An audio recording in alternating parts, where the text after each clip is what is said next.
Hey, Cubs fans, and welcome to another edition of Cubs on Tap. I am your host, Nick Hudson, joined by Tyler Edmonds, and we are going to talk baseball. It's exciting, the cracks of the bat, goosebumps, snap of the catcher's glove, goosebumps.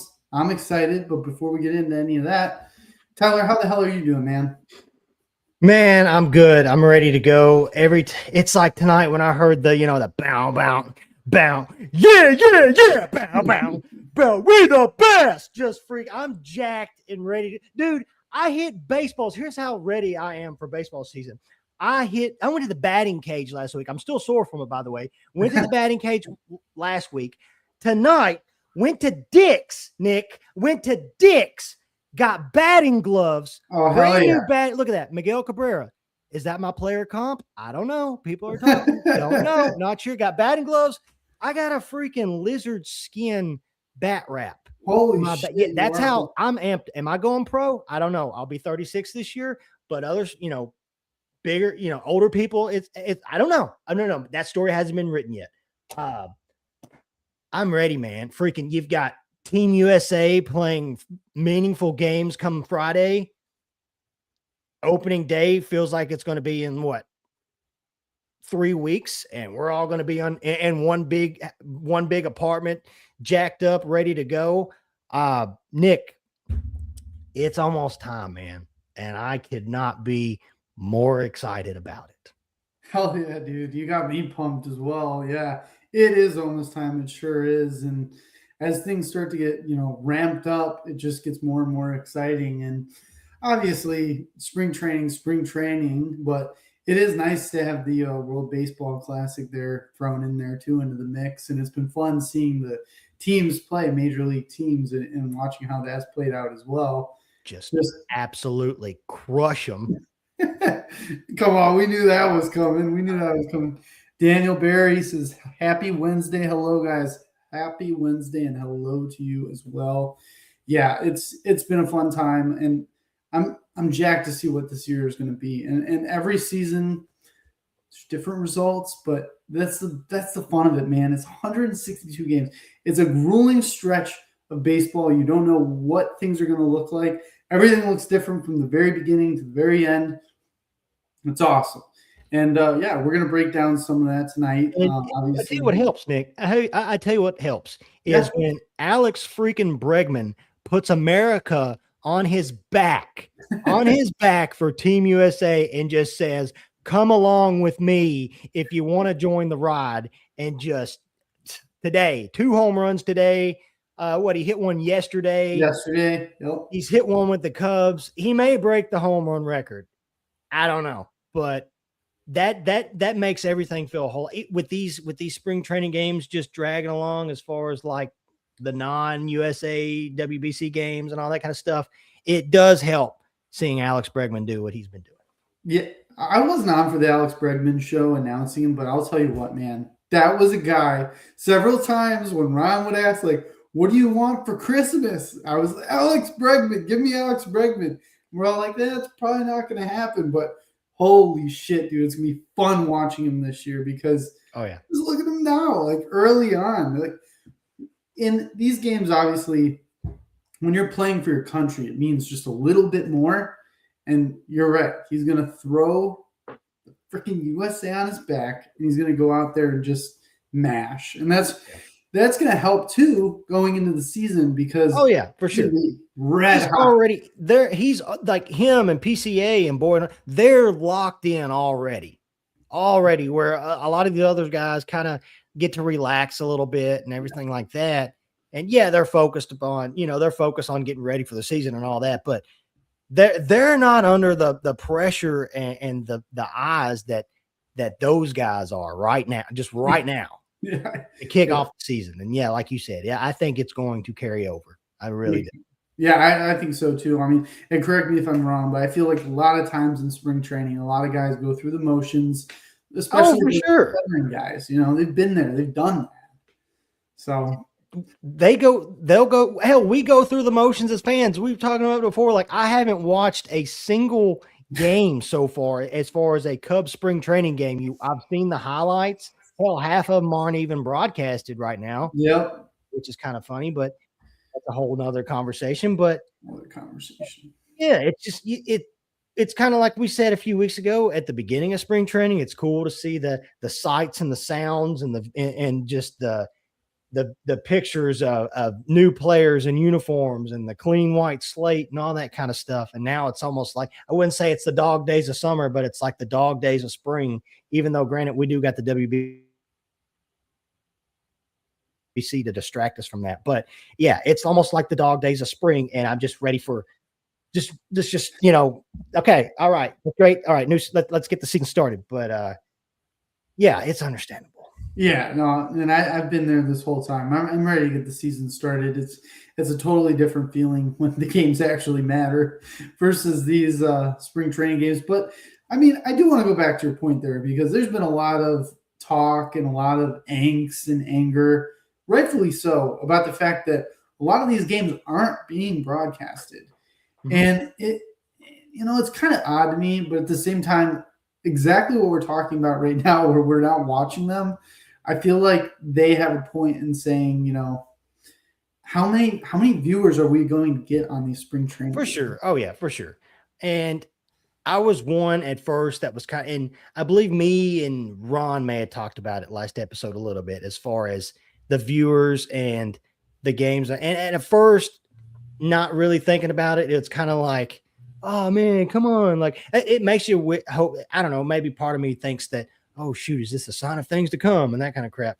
But at first you hear about it, you hear that, and you're like, man, like why aren't they showing all the games? All that, and then now it's looking at it now, and it's like, okay, yeah, I'm not watching. And to be honest, a lot of that too, for me, just for me, is I'm really focused on college baseball right now too, and that's typically it's college baseball. Spring training this year, WBC, obviously. So that's, you throw that in there too. But typically, I'm college baseball up until the season starts, and then I don't watch any college baseball until the playoffs and the world and the College World Series and all that. So, I mean, I get it.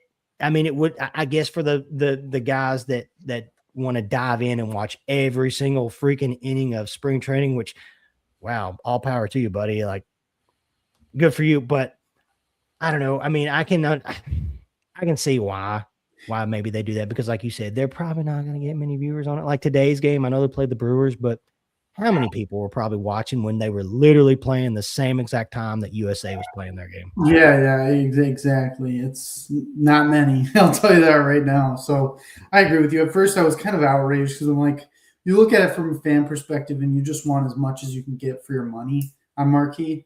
I mean, personally, that's And just we're yeah, and we're I don't want to say we're trained to do that, but as Cubs fans and fans in general, we're a lot of times we want to find a reason to come. Oh man, we're not getting this. We're not getting this. And I do it. I know I do. But from the outsider perspective, like we were saying, it's what are we really missing right now?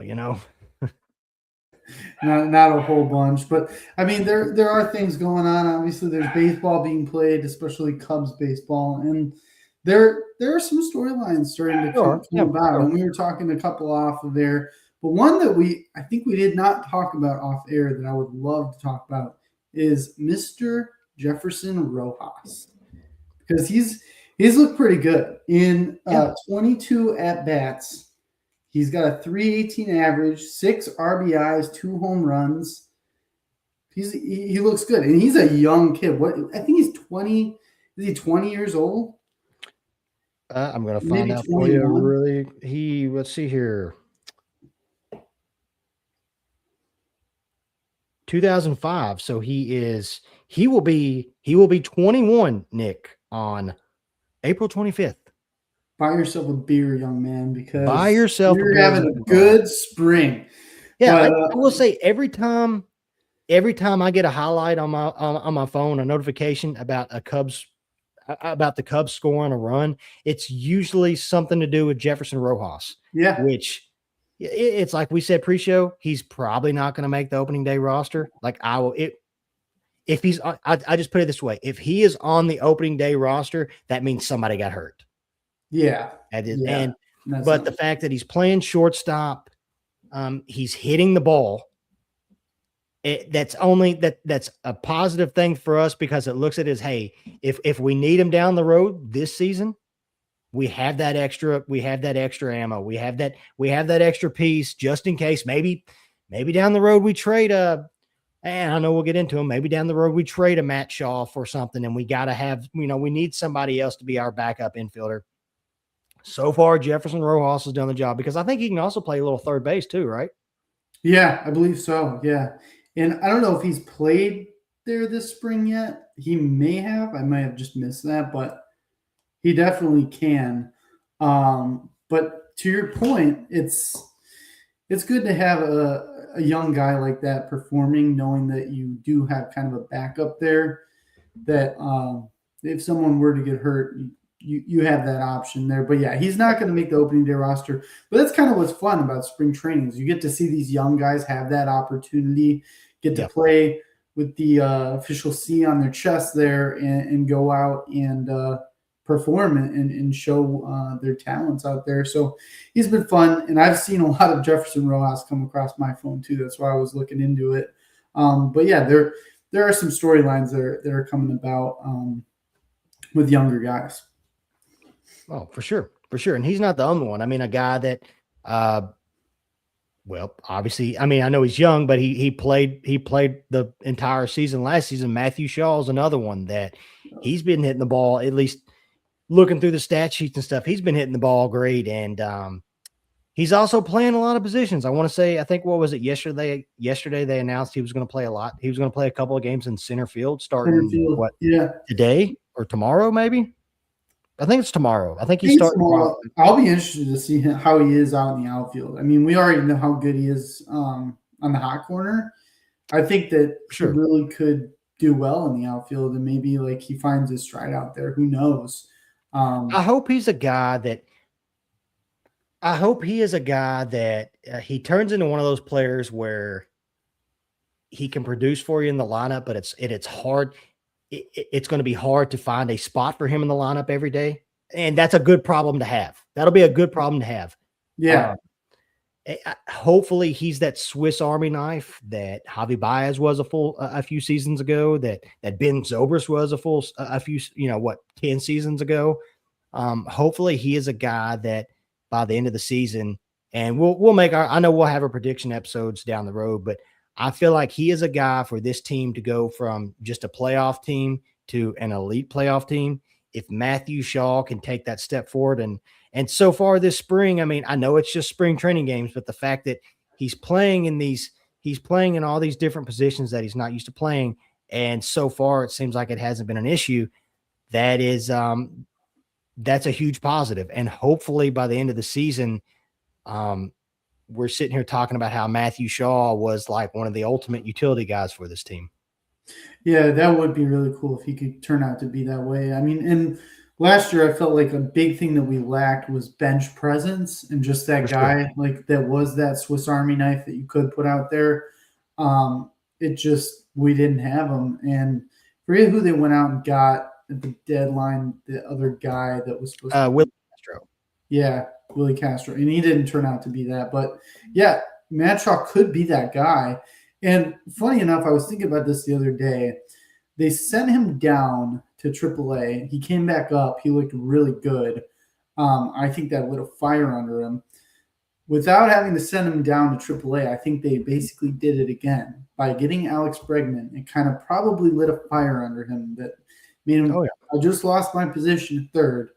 I think they had an interview with him too, and he wasn't like down about it, but he was like, "I'm going to work."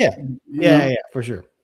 So that could have lit a fire under him too, and he's looked so good so far this spring. And if he can hit, we've talked about this forever. If he can hit, if he can do what he did the last 2 months of the season, yes, that's all we need. I mean, his glove speaks for itself. Like just competent at bats, and you'll go far. You'll go far. So yeah, he's another young guy that's been fun to watch as well. As you mentioned, Triantos too.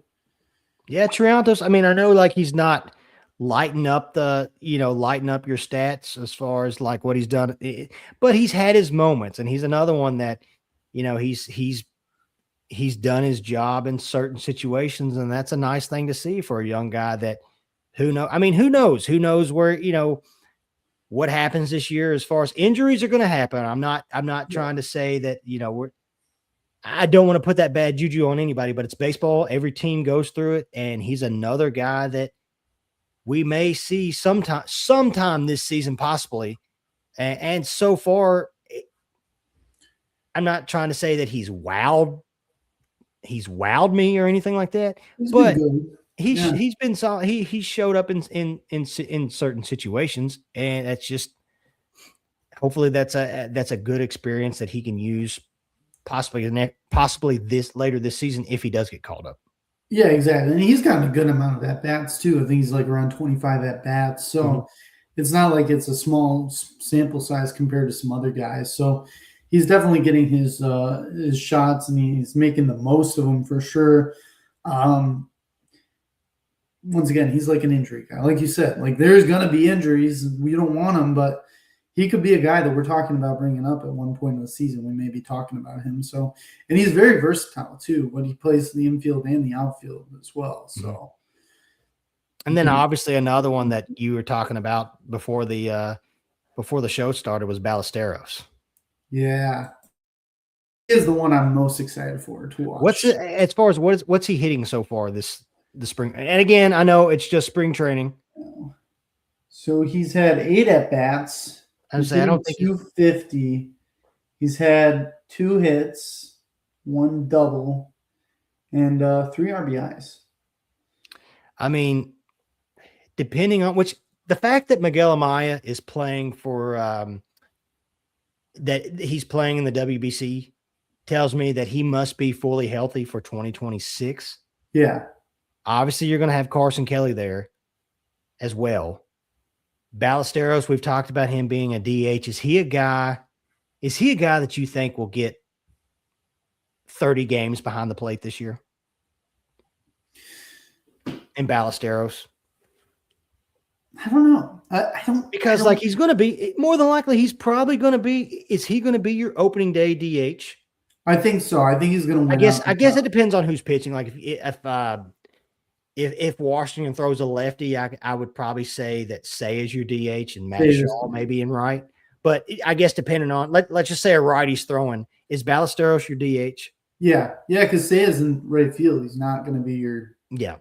So DH. I mean, So I don't think you see many like you talked about before the show. I mean, he had a great as far as he was 3 for 3 on the ABS today. yeah. Um, I don't. I mean, I don't know. I'm saying he probably. I don't think we'd see him play or at least catching 30 games this season. No, Again, depending on injuries happening. true. Uh, but he's a guy that I'm hoping. I mean, he is Ballesteros at DH. Is he what PCA was to this team in 2025? Remember what we were asking with PCA last season? We were like, look, if PCA, there's a lot of I don't want to say pressure, but like if PCA can be what we think PCA can be, this team will have will be a whole lot more successful throughout the season. Is Ballesteros that guy this season? Is he Yeah, that guy that I'm going to say can yes. excel? If he can excel at that DH spot, is he the guy that we're looking at this year? Like, hey, if you can go, I know you're young, but if you're going to be the DH, especially Yeah. righties, I think I one? think he's your X factor. I think that the team with that extra power, if he can be that guy to put a few more over the fence than what we've been used to at the DH position, then yeah, I think he can turn this thing on its side. And last year we did talk about that with PCA, and look what happened. Like it's exactly what happened was he did what we said, and then they had the success. They made it to the playoffs, and he didn't have a great second half, but if Ballesteros can give you that first half of it that PCA gave you, Yeah. And you can almost even argue that you could say that PCA is that guy this season too, because he's short of Kyle Tucker. It'll be interesting to see as far as the presence in Alex Bregman, which I think that's not even. I think that Alex Bregman is going to be that presence in that lineup for PCA. Yeah. But if Mo Baller can just produce a little bit, like this guy, like Carter Hawkins 113 here says, if he throws up an 840 OPS, that's rookie of the year numbers. Like, well, Yep. you've also got Connor Griffin with Pittsburgh, but That's true. Ballesteros throws an 800 plus OP. Hell, sign us all up. Hell, Oh, yeah, I'm taking that all day. sure. You give me an 840 OPS, and I'm taking that even all if day. it's just, and I know he's a big guy and he can produce a lot of power down the road, but even if he just pops 20 home runs this year, that's I'll take that. I will absolutely take that from Mo Baller. And I mean, maybe he's a guy too that turns into I don't know what his split is against lefties and righties, but maybe he eventually turns into a guy that isn't one of those split players, even though we know that Craig Counsell's been kind of keen to He'll play that. The especially with lefties, with Yeah. a lefty hitter, he's not keen to throw the lefty on lefty matchup that he would be with a righty. Yeah, but I mean, if he could, 800. Oh my God! Just thinking about Ballesteros with the 840 OPS. Hell yeah! Like, and it's not out of the question either. The thing is, no, it's not. Before they traded Owen Casey, I think it was Bruce Levine talking on a Sunday baseball show, and he was talking about how inside that clubhouse, the thought process is that Owen Casey, he may turn out to be really, really good, and that could be true.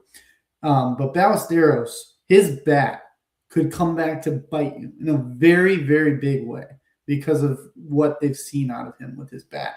And I believe that. I've watched him a lot in the minor, and he just mashes the ball. And when he can figure it out at this level, you're talking about having a homegrown DH right there. Oh, and I know it's I know this is like an easy scapegoat, an easy finger to point to, but I really think that you're going to see this year Alex Bregman's presence on a Ballesteros. Like, if you watch, if you haven't, Alex Bregman's YouTube channel, give it a follow. It's the stuff that I wish that if I was still in college right now playing ball, or even in high school, I would be following his as well as others. But his content that he puts out, especially on hitting and stuff like that, dude, he's a guy that, yeah, the last season with Kyle Tucker in the lineup, that was great. But this season with Alex Bregman and just his knowledge alone, not even just his presence in the lineup, but just what the knowledge that he has that he can give to other players and help players out, man. And I hope he's a guy that in Ballesteros, I hope he's a guy that just Bregman takes under his wing and just like, look, let me show you a few things. And dude, if that happens, man, that 840 OPS, hell yeah. And Kyle Tucker was a guy that, like we talked about, you needed a dangerous bat in the lineup that makes all the other guys better, right? And he did do that. But the thing with Alex Bregman, I think he's going to be bestowing a lot more knowledge on these guys and being a lot more keen to helping out. I'm not saying that Kyle Tucker went through the motions by any means. He's a fantastic baseball player. But Alex Bregman is just a clubhouse personality. Yeah, He's just a guy that, like you said, the guys can grow from for sure and take a lot of advice. And I'm hoping PCA and him become really close. I'm hoping, he gets like you said, Mo Baller gets some advice from him and they use that to their advantage. But he's a guy I'm excited to watch all the other guys get better, because that's exactly what happened with Kyle Tucker. You had to circle him in the lineup, and then the other guys saw more pitches to hit. That's just exactly what happened. So yeah, Bregman's going to be that dude this year. But really interesting from Carter Hawkins here. Mo had an 868 OPS and a .5 WAR and Yeah. 57 at bats last year. Yeah, it was good. He was. I'm telling you, he was solid in his moments last year. It just, yeah, it's going to be interesting to see what he can do. I know somebody questioned him the other day, maybe it was today, about his conditioning and all that. Like, buddy, that goes back to tell you, like, he's probably not going to play many games behind the plate. Look at Kyle Schwarber. Kyle Schwarber came up as a catcher. How many games did he catch by the plate? Yeah, his bat was so much more valuable to this team. It's the same thing with Ballesteros. Like, his bat is so much more valuable, is so much more of a concern to this team. Like, the fact that he's a catcher, great. He's probably going to be one of those guys that he's probably going to play first more than anything if he plays in the field. Maybe not this season, but down the road.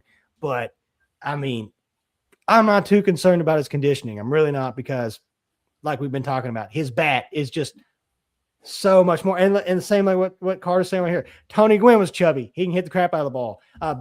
Big Poppy, David Ortiz, he was chubby, can hit the crap out of the ball. Who cares if you're chubby? That's Prince Fielder. Bigger ass, more power. I don't care. You know, look at Vladdy. Like, whoop-de-doo. This is, yeah. Just the fact that, oh man, he's a heavier guy, so is conditioning going to be an issue? Like, shut up, dude. Like, shut up. You know, but these are the same guys that sit on the couch. Yeah, I get it. Playing a full stuff their faces. Playing a full 162. Yeah, it's going to be, especially to a new guy, it's going to be a challenge that first year. Just look at PCA. Look at all these guys. Look at Michael Bush, his first full 162. Last year was great, but PCA, for example, like you could tell he kind of like tired down a little bit at the season, and other guys as well, pitchers and everything. Like 162 game season to anybody that's never played 100, you know, especially these younger guys that aren't used to it. Yeah, it's going to take a toll on you, but I'm not concerned about his condition. And I know that was a thing that just popped up on X earlier. It was either today or yesterday that an interview asked him that, and it's just like, you knew that was coming though. But yeah, for sure. Like, oh, you're a heavier guy. Yeah. Like, no, I'm good, man. That's just how it's going to be. That's how it is. Yeah, exactly. No, I'm super excited for the younger guys, and I think for me, Ballesteros is the guy I'm most excited to watch, for sure. Out of all of them, for sure. For sure. Anyone else you could think? And like what our guy. Oh, sorry. Oh no, good. I was gonna say it's like our guy. It was like our guy, which Scott, good to see you, man. Good to hear from you. I feel like I haven't. Usually we interact a lot during the season. Anyways, he made a great point here about Tucker and Bregman, about just Bregman bringing the energy up. Yeah, that's it. That for sure. Yes, and I think it's going. Yeah, I really think it's going to start at the very beginning of the season. I hope it's one of those things where like a coach or somebody has to be like, you know, hey man, calm down just a little bit. Calm down. Just like, no, I'm not calming down. 162, 24/7. Like, hell yeah. I'd rather him be like that than someone have to like pull, hey, we got 161 more of these. Like, yeah, you know, instead of like what he's, you know, the guy that's on the level 4 the entire season. I'd rather him be, I'd rather, you know, that be the issue. Like, hey, calm down just a little bit. But I mean, but then again, who's going to tell him to do that? You know, nobody. Yeah, so, you know, nobody. Bring it on. No, I agree. That's why I was so happy when they got him, and you know, didn't even think about bringing back Tucker. Like I said, Tucker's a really good baseball player. There's something about specifically this Cubs team that they do feed off of each other, and they feed off of the energy. So I'm glad Scott brought that up, and I'm glad Scott's back here to join us this season. And I hope you're in the comments a lot more, Scott. What I was going to say is, are there any other players you can think of in spring training on the offense side, bat, that you want to highlight at all? On the offensive side, other than the guys like, you know, your usuals, like I think Michael Bush is going to be he broke out last year, but I think this year he's going to turn himself into one of the top 5 first basemen. I'm gonna say it. I think he's going to turn himself into a top 5 first baseman by the end of this season. I think we're going to talk about Michael Bush as a top 5 first baseman in the league. I think he's got that much potential. I really do. And hopefully, I really hope he's a guy this season that Bregman chooses to not do the platoon switch as much. But the thing is now with who was it? Taylor Austin or whoever, the guy they picked up that played in Japan the last 2 seasons. Like he's out this year. Oh yeah. Oh, Why am I blanking on his name? I know who you're talking about. Yeah, but he would have been the guy that would have probably swapped as far as days that you have a lefty throwing. He would have been that guy. Why is my mind going so blank right now? It's oh my gosh. He last played with the Yankees and then he went to Japan and then came back.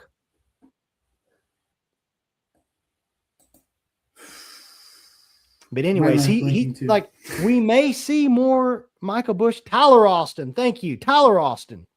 Oh, there you go. Yeah. He was going to be that guy that was going to swap with Michael Busch probably with lefties in the game, but not now. So maybe we do see Michael Busch hit against lefties more this year. I hope we do. And either way, I think by the end of this season, he's a guy that, and it's not going to be no surprise really to Cubs fans, but he's going to be a guy. I feel like at the end of this year, we're saying Michael Busch, top 5 first baseman in all of baseball. Yeah. And Carter Hawkins says he would be happy with even top 7, but top 5 would be really, really cool. Yeah. And I think he takes that jump, like you said. He's been progressively every year just getting better and better, and he's just a quiet killer, man. When you said Michael Busch, I'm like, yeah, Michael Busch. Like he just quietly gets his work done, and he does. And so good. Just a side note, I'm so ready to freaking blast X all season long with our Busch Bomb shirts. Like it's happening this year. I know we talked about it. People have said, people have with Tony, Ron, other guys, random people that I've wore the shirt out, and people have asked me about it. I'm going to try really, really hard, Nick. We're getting those Busch Bomb shirts out there this season, and yeah, everyone's got to have one. Going to take you guys by storm. Yeah, they all do. You have to get one. It's freaking awesome. Yeah. Darren said a very interesting comment here. Not saying it will work out, but if PCA could be sandwiched between Nico and Bregman in the lineup, I think it would really help him out. That's interesting. That's interesting for sure. It's not out of the question. I think it could happen. I mean, Craig Counsell is he does things with the lineup, so it's possible. Yeah, it'll be interesting to see who, as far as I know, like I think Michael Busch led off. I believe he led off today. Yeah. But he's been leading off. I don't know. It'll be interesting to see if like he keeps continuing to do that. Is Nico Horner going to be your guy that leads things off? PCA, I know we talked about PCA a while back last. But I don't think, to be honest, I don't think PCA is your leadoff hitter, and I think a lot of people would agree with that. It'll just be interesting to see what Craig does with this lineup. But I just feel like with Bregman's presence for sure, and again Michael Busch's presence for sure, man, he's got a lot of options he can choose to go with. He does. It's going to be really fun to watch, honestly. You know who led off? Do what? Do you know who led off today? Dylan Carlson. Oh, yeah, okay. Yeah, it is right, because he flied out to right, and I thought he hit a double, but when it first happened, I was like, oh. Well, like I was kind of like I was laying floor, and I turned over, and I'm looking, I'm like, oh, Michael Busch is leading off, and that's because I looked, I was like, oh, never mind. Okay, yeah, gotcha. Which I don't think he's been having an okay spring, Dylan Carlson. Yeah, Chaz McCormick knocked in a run yesterday too. So I mean, like, there's 2 guys there that maybe I'm gonna say one of them will make the opening day roster. Yeah, but I think it's probably Carlson. I think we'll see both of them. We'll see both of them probably sometime this season. Yeah. Probably, but I hope it's Carlson. I hope it's Carlson. Yeah, I hope it's Carlson, and I hope he has a solid season just to like shove it in Cardinals fans' faces. Like, look what you idiots gave up. You guys are begging people to come to your stadium by throwing out this $30 all-you-can-eat crap, and you guys basically gave us Dylan Carlson. So suck on that, I really hope, Nick. I hope that comes. I hope it comes to fruition, because I've got a Cardinals friend that, man, I'd love to just rub it in his face.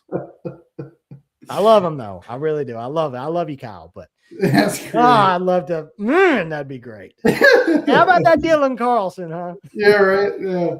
Oh man, yeah, that's why I've been rooting him on because just specifically for that reason, it Yeah, would just be so good. it would be. It'd be so Great. good. But yeah, no, it's been fun to see the storylines come out and fun to watch.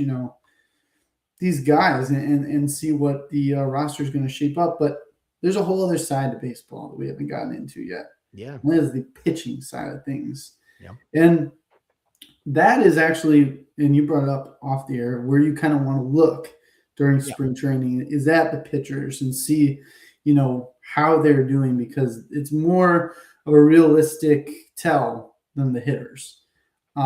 So right off the bat, I'd love to talk about Bert Cabrera because he's just been Nasty.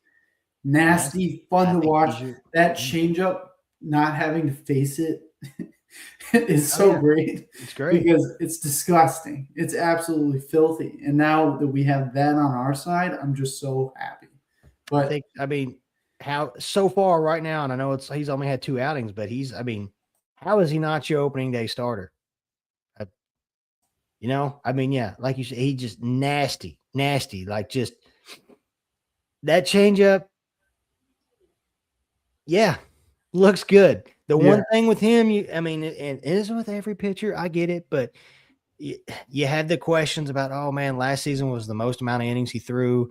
Is it possible for this? What's going to happen this season? Blah blah blah, yada yada yada. But you can do that with a lot of guys. You really can. yeah, Um, but again, so far, it's Edward Cabrera as far as who's your opening day starter. You go back now and you look at guys like, Jameson Taillon hasn't looked that great so far. He's gotten shelled a little bit. Maybe his is a classic case of, hey, he's working on a couple things, figuring out. He's pitching for Team Canada, so it'll be interesting to see, like, when those games, quote unquote, matter. Maybe it's a little different in those situations. sure. Shody Imanaga, man. I know he had a scoreless first. I believe his first outing, it was scoreless. Second outing, 3 of the 4 hits he gave up were home runs. Somebody very joked, worrisome. "Oh, Shota's in classic Shota Imanaga form already." I feel like he's the one guy. He's the guy. He's my question mark this year. Shota Imanaga is my question mark. I'm not worried as much. I'm not really worried about JMO. Mhm. JMO's going to give you that in between the 3, a 3.5, a Yeah, 3.5 ERA-ish in that area. yeah, He's that guy that I'm not, yeah, he's going to get shelled a couple times, but he's going to give you what he normally gives you. If he gives you anything close to what he did last year, I'm good with Jameson being Jameson from 2025. Shota's the guy for me. Even, and this is even talking about a Matthew Boyd who threw the most amount of innings he ever threw in his career last season and kind of got it showed he kind of got a little tired at the end of the season. Shota's the guy for me as far as your starters that he has got to figure something out. He really does, especially it's a contract year for him. He's a guy that I think you could argue he's a guy that honestly, no matter how this season goes, call me crazy, I think you can book it that Shota Imanaga after this season, at least for 2027, pitches in Japan. I think he goes to Japan in 2027. I really do. because of the lockout or because of I think because of the lockout, because we're going to miss now, let me back it up just a little bit. If it's almost a foregone conclusion, obviously there's going to be a lockout. Everybody, at least a lot of people, when they hear lockout, automatically assume, oh, no baseball. We're not playing baseball. That's not what that means. That just lockout means that they have not agreed. The deal has expired and they have not agreed on a new deal yet. Yeah. That's all that means. It does not mean that there's no baseball. The baseball's not going to be on time. However, if it appears in 2027 that we're going to miss a lot of games, then it would not surprise me if Shota Imanaga was a guy that said, hey, I'm going to take my talents back to Japan for this season, make me a little bit more, make me some money and bump my stock up just a little bit. Yeah. Wouldn't surprise me. But he's a guy this year that, if he starts off like he did the second half of last year, Is he a guy? What do you throw him to the bullpen? Do you throw him down? Do you send him down to AAA? Do you which I know we're going to talk about when Steele gets back? Do you go from a 5-man rotation to a 6-man rotation? Do you? I don't know. He's the guy for me that this rotation, like, he has to figure it out. Has to, because again, if Shota Imanaga is not elite this year, I don't think it's going to make or break your playoff chances, but it may make or break how far you get in the playoffs, because I mean, look at last year. Yeah, You had an opportunity to throw Shota Imanaga in the elimination game and chose not to do it because of his last few outings, and instead went with an opener in a reliever. Yeah, how'd that work?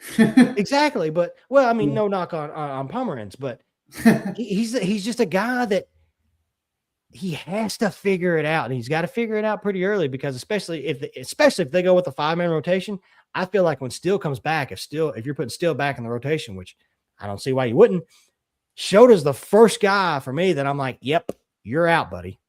Yeah, I have to agree with you, and I'll agree with you too that he's the one I'm most worried about for sure. And the fact that he can give up so many home runs so quickly. Yeah. J-Mo's been bit by the home run ball. How many times, you just said it right there, how many times early in not only his rookie season, but especially last year, did we watch games early where we're like, God, if this was middle of the summer, that ball would have been 420. Yeah. And it was just a fly out. Happened a bunch. And I get it. It's Wrigley. You played a Wrigley, but yeah, I'm sorry. No, you're right. And that was something we talked about early on, being something that could bite him, and it did. It came back and it haunted him. And my thing is, he has a tendency where everything looks so flat. Like everything he throws is flat. But then at other times, he's like a magician, and things are just moving and looks really crisp and snappy.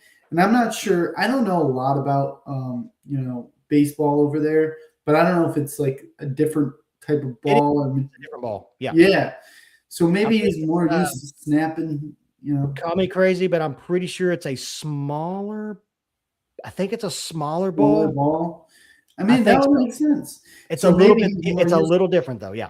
Yeah, he might be more used to that type of ball, snapping things, because some days it is just flat, like just flat. And I'm like, who is this guy? Because I love watching prime Shota when he was just dealing. There was no one better to watch. It was so fun. Sure. And I'm hoping just these two outings so far. It's same thing with Jameson. Hopefully I'm hoping he's working on things.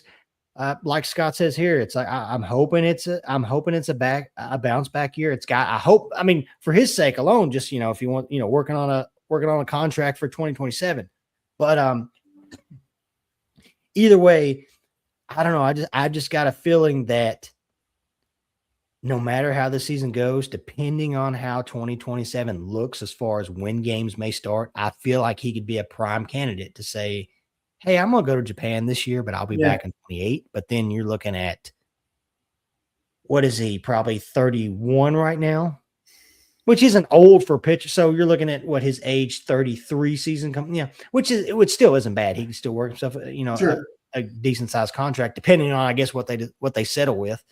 But yeah, I feel like he is a guy that could be. But again, hopefully it's just the classic case of, hey, I'm working some stuff out, and Is he a candidate? Let me ask you this: is he a candidate where he comes out of the gate, he does well, builds up his stock a bit, but like he's not lighting the world on fire? Is he a guy that you package during the deadline and try to get something? I think it depends.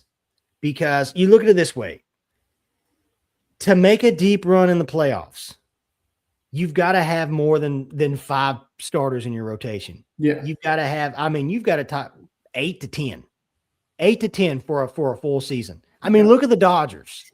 Look at the Dodgers. And they've not as much this season, but especially not as much in 2025, but in 2024, they look like the freaking, Millennium Falcon rust bucket, just barely hanging on there at the end, just with what they had left.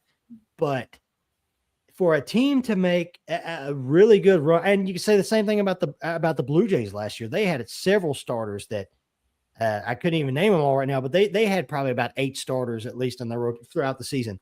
Yep. You've got to have, I would say, 8 to 10 starters you can count on to possibly get you some innings throughout the season. So with Shota, I would only do that if I knew there was other guys in the tank, other guys in the road. You know, does Javier Assad step up? What the hell has Ben Brown this year? Maybe the young guy. Was Kevin Howell. Gavin Howe or whoever else, you know, like who are the other guys that we, you know, just when Justin Steele comes back, is he going to be if he comes back in May or June? Jackson Wiggins, sorry. Jackson Wiggins. Yep. Duh. Is Justin Steele going to be I know he's been cleared, but is he a guy that's going to be on a little bit of an innings limit? Is he a guy that, you know, we're only going to get so many starts at, which is why I wonder, maybe do they go to a 6-man rotation? I don't know. But I feel like I'm not trading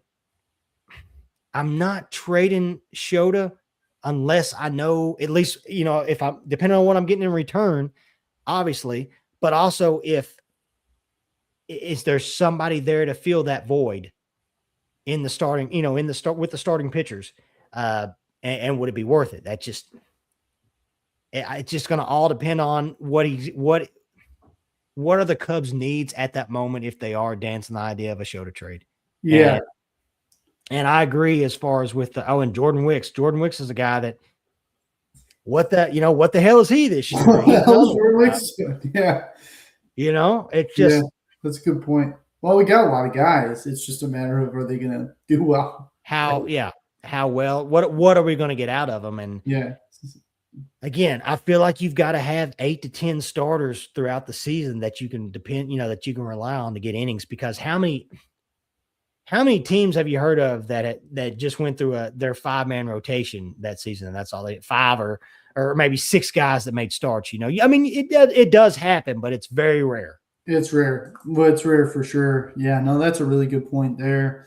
It's going to be interesting to see. You did mention Ben Brown, so we have to go into Ben Brown. We have to talk about always down Ben Brown. Yeah. If the Cubs are always going to be bringing Ben Brown into the mix, then we're going to have to bring Ben Brown into the mix as well, because he's had a pretty freaking good spring.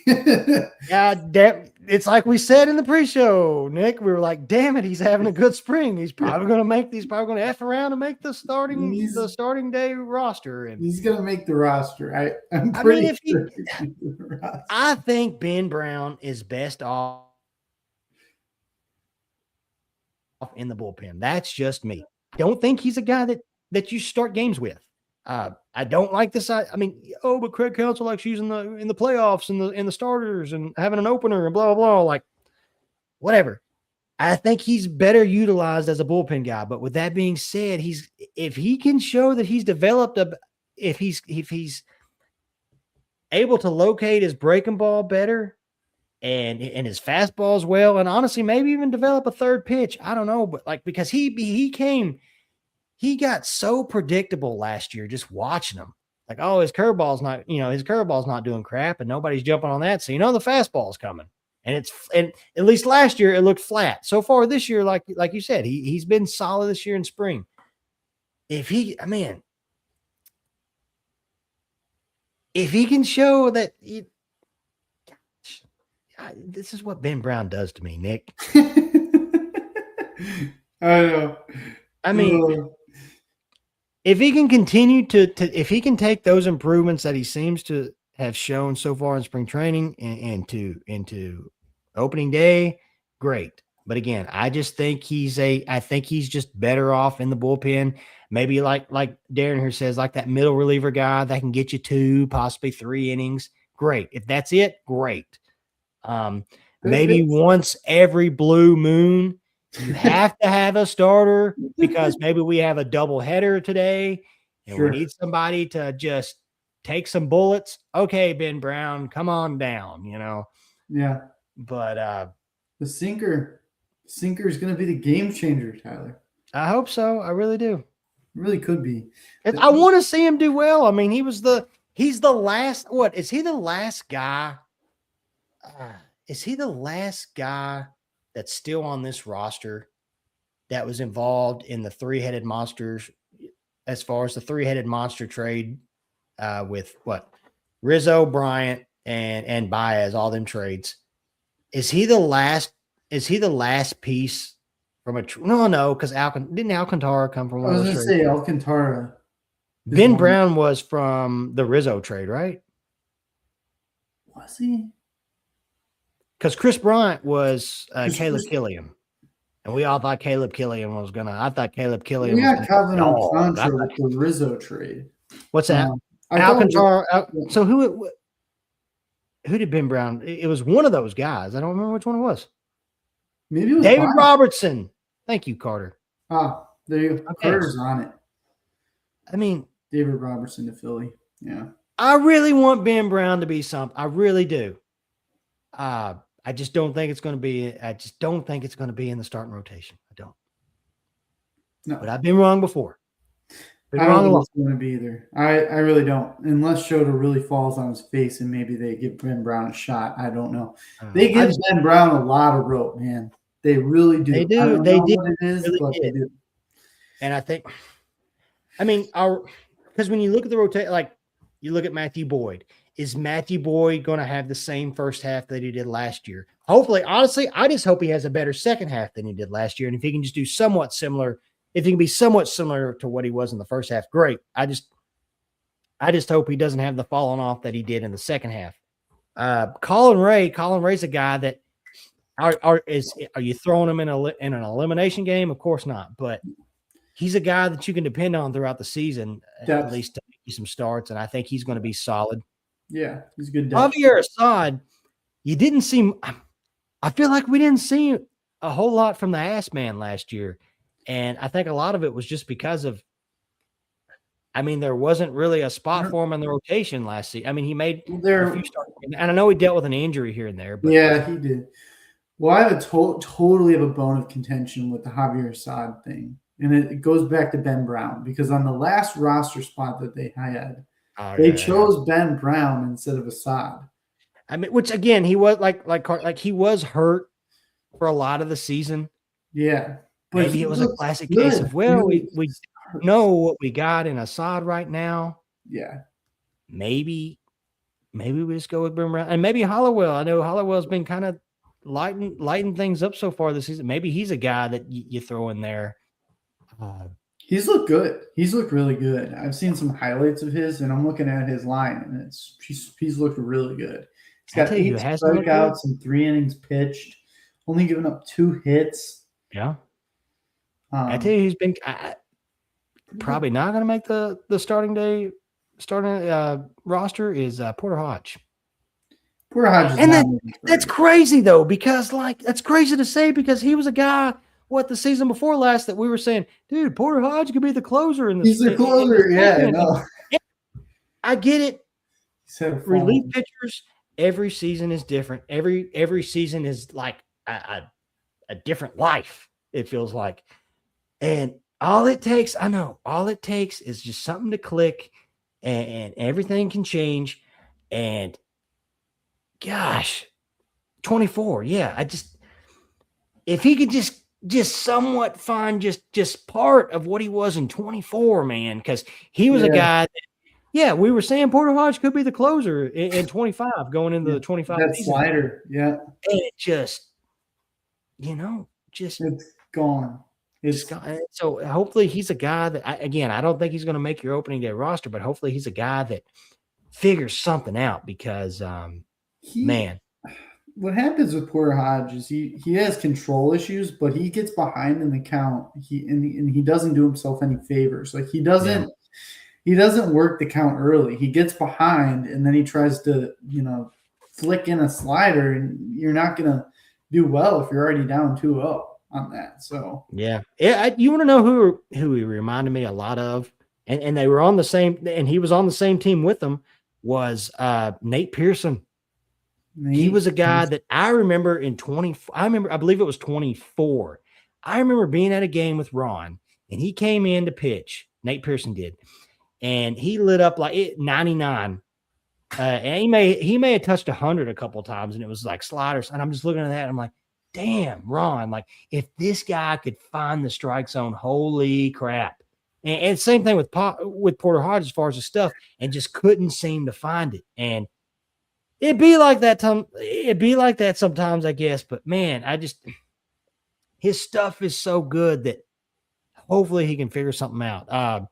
Just since we're on the topic of relievers, Daniel Palencia, he's looked great so far. I know he's only made 2 outings. I'm sure he's probably going to make an outing or two with Team Mexico. I hope so. Yeah, I mean, I say he's going to make an outing with Team Mexico, but he's a guy that, man, I have really high expectations for. I hope he is a guy that kind of similar to what we were talking about with Ben Brown. I hope he's a guy that can command his slider better. I hope he's a guy that can develop that splitter a whole lot more. And dude, if he's locating everything, I mean, Jake Peavy said it when they visited Cubs camp last week on MLB. Like he said it, like Danny P is going to lead the league in saves this year, which I'm like, all right, so I'd sign me up for that. Yeah. But he's another guy last season that if he wasn't hitting his spots, especially with his fastball, that because his slider seemed to have it seemed like when stuff wasn't hitting, his slider would hang and just like, the second half of the season, he was a guy that if you look up his second half stats and his first half, it's like night and day. But dude, if he's a guy that if he can command those a whole lot better, I mean, one of the elite closers in the National League for sure. Yeah, I agree. In the comments here, they're having a very interesting conversation because it's good to bring this up. I just hope we don't miss Keller and Kittredge as much as we fear we may have, as Darren has said. I mean, I agree, but I will say I was the same guy these last couple of seasons that at the beginning of the year I was going to say I said it last year for sure. We will be screaming about the bullpen more than we will the starting pitchers. I remember talking about that in our preseason episode last year. I was like, we will be screaming about this team's bullpen louder than we will be screaming about the lineup or the starting work. And I was dead wrong on that.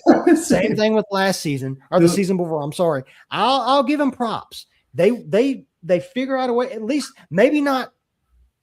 Daniel Palencia last year was different as far as when it came to the closing spot, but it seems like the last few years they have figured out they figured the bullpen out. It may take them a month to figure out everybody's roles, but I'll give it to them. They seem to figure things out when it comes to the bullpen, at least for the most part. Now that 9th inning spot, we'll see. Yeah. Like I said with Danny P, hopefully he matures. He matures a little bit. He's gotten older. A year of experience under his belt. Hopefully he can grow and all that stuff. But that's the biggest question mark I feel like with the bullpen. Yeah, I think so. I'm same here. Last year I remember myself screaming about the bullpen on one of our shows, and they do figure it out. It takes some time, but they get it done. And I feel like what's his name? Hobney Milner. Yep. Just that funky delivery he has. And Phil Maton, however you want to say his name, Maton or whatever. He's not going to light up the radar, but he was successful last season with the Rangers. He's probably going to be another guy that, we're saying, he's 2 solid pieces in the bullpen. Darren says it's going to be fun to watch Palencia face PCA and Bregman in the 9th in a close one come Monday. That would be fun. Dude, what if he just, gives PCA a little chin high fastball to back him off, or even Bregman. Little chin music? Just back off the plate a little bit, buddy. But that would be funny, yeah. That would be funny. Also scary as a fan watching that. Yeah, it's going to be fun. The World Baseball, I'm so excited for the World Baseball Classic. It's a special thing when we get that. Starts tonight. It actually just started, I believe, 15 minutes ago. Yeah, I think it It's not Japan. Maybe Chinese Taipei plays tonight. Somebody plays at 9 o'clock on FS1. Let me I'll double check. Yep, starts tonight. I believe USA plays their first legit game on Friday. Japan plays. Is it tomorrow morning at like 4 a.m.? I think. Let me just double check here. Hang on just a sec here. Let's see here. Chinese Taipei in Australia is right now. Yeah. And then tomorrow morning at 4 a.m. No, sorry, not Japan. It's Korea and I'm gonna butcher Zechia. Czechia. Reading is hard. I don't know how you pronounce that country. I saw Scott put this. Sizgia. I don't know. I saw Scott put this in the chat earlier. He put, ha ha ha, just watched the Mexico versus Canada fight highlights. Dude, I'm telling you, man, Team Mexico, their fans know how to travel, which Team Mexico played LA today. I can only imagine if Team Mexico played the Dodgers at LA. At LA, that would be nuts. But I'm telling you right now, Mexico, don't sleep. I know we're kind of talking about WBC now, but don't sleep on Team Mexico in this WBC. Their fans know how to take over a stadium. Like, it's crazy, dude. We saw it 3 years ago. Yes. I don't sleep on Team Mexico. But yeah, and then you've got Australia and that same Czechia team playing tomorrow night at 9. Maybe Japan plays. Maybe they play on Friday as well. Hang on. Yeah, they play their first game on Friday at 4 a.m. against Chinese Taipei. Okay. So yeah, we are just we're right there. USA and Brazil on Friday, and I believe, maybe wrong, but I think Logan Webb is getting the start for Team USA in the first one. Yeah, I think you're right. It's your guy. I like Logan Webb. Future. I had a buddy at work the other day. He snapped me and said, because Logan Webb was, I didn't realize this, but he said because Logan Webb was on the Pat McAfee show, and he snapped me and said, "Dude, are you on the Pat McAfee show right now?" And I was like, "Oh, that's Logan Webb. Yeah, he wants to be in Chicago because he wants out of San Francisco. If you know, you know." But yeah. Boy, man, those were the days. But yeah, Logan Webb's my guy, man. Well, yeah. Let me see here. Yeah, I think it's all the pictures I could think of highlighting for now. Do you have any other that you want to highlight? Just overall, I mean, again, it's the dog days of spring. I'll be honest. I'm going to be straight up honest. I'm probably not going to watch any Cubs spring training games, especially now that we've got the WBC going. Czechia, thank you. Czechia. Reading is hard. Czechia. But yeah, I'm probably not going to watch any Cubs spring training games, and it's not because I'm not watching. I'm ready on the season.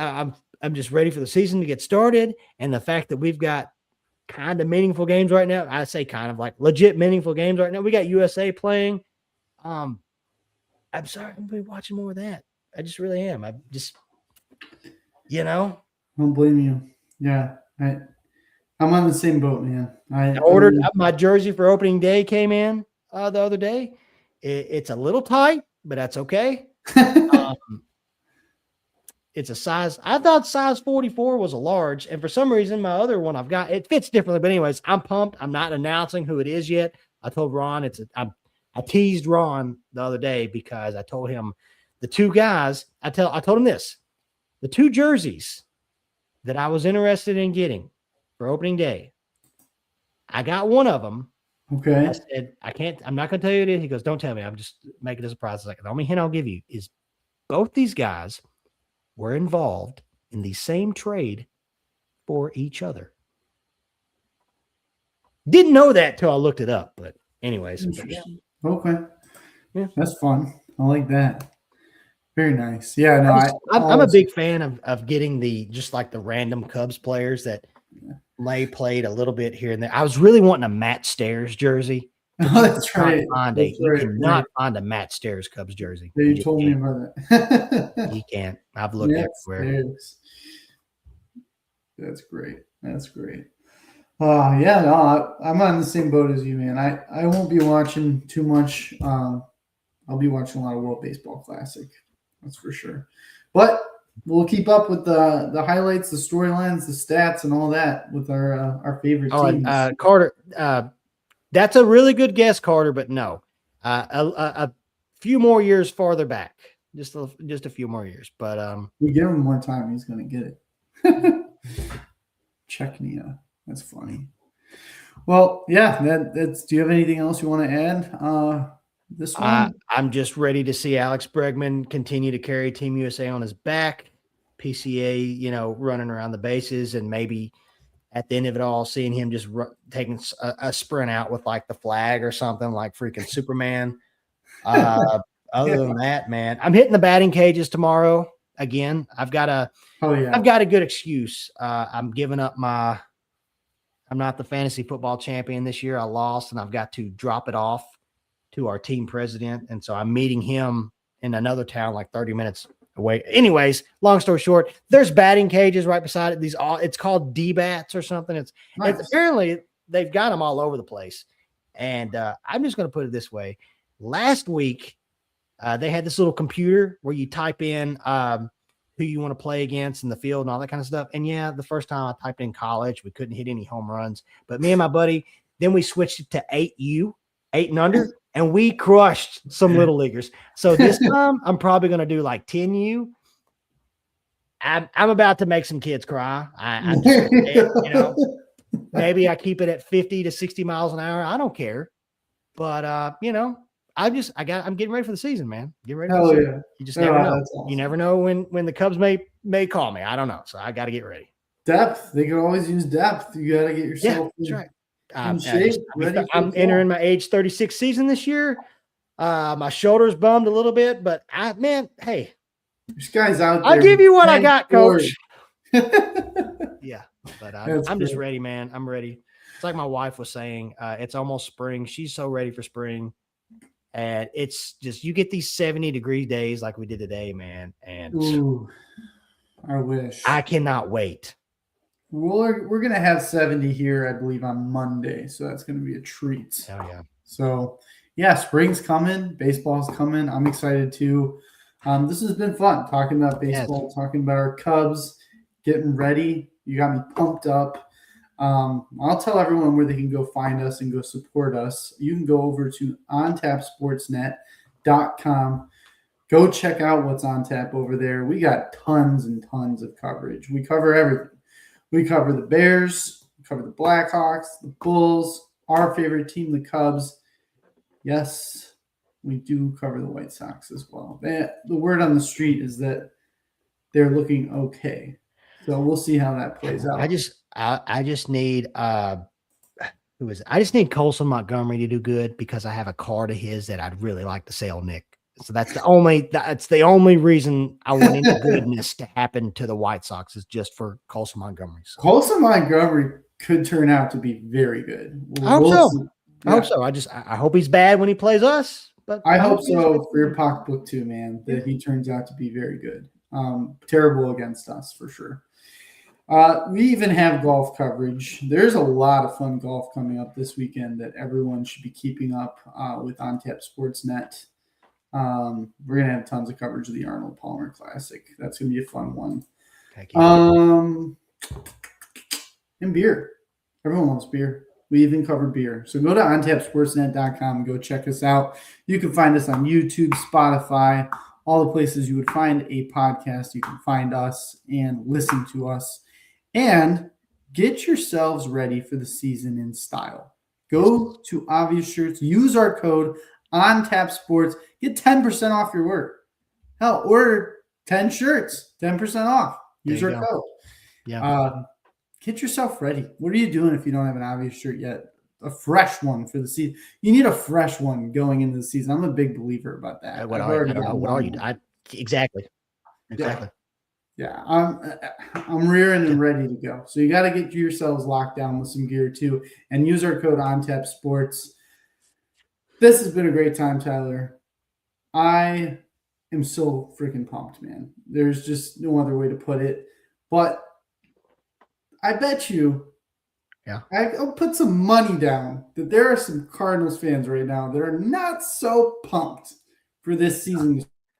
They're They're not. not feeling the same way that we're feeling right They're really now. not. All they got going for them right now is this all you can eat hot dogs and hamburgers and whatever else the crap. And they're probably, because we're talking about St. Louis, it's probably not even like good. It's probably like the little mini weenies, the little weenie dogs that, that's all because it's St. Louis and the Cardinals, if I'm just saying, yeah. And the sodas, it's probably flat, like their team's going to be this year.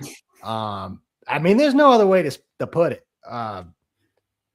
It would just really suck to be a Cardinals fan right now because the season hasn't even started yet. And you're probably like, oh man, we got 162 of these. Yeah, you do.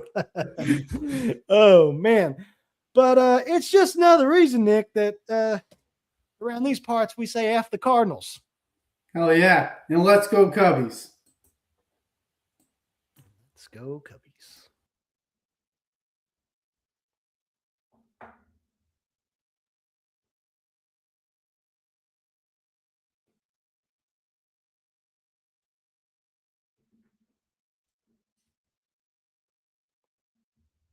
Uh-oh.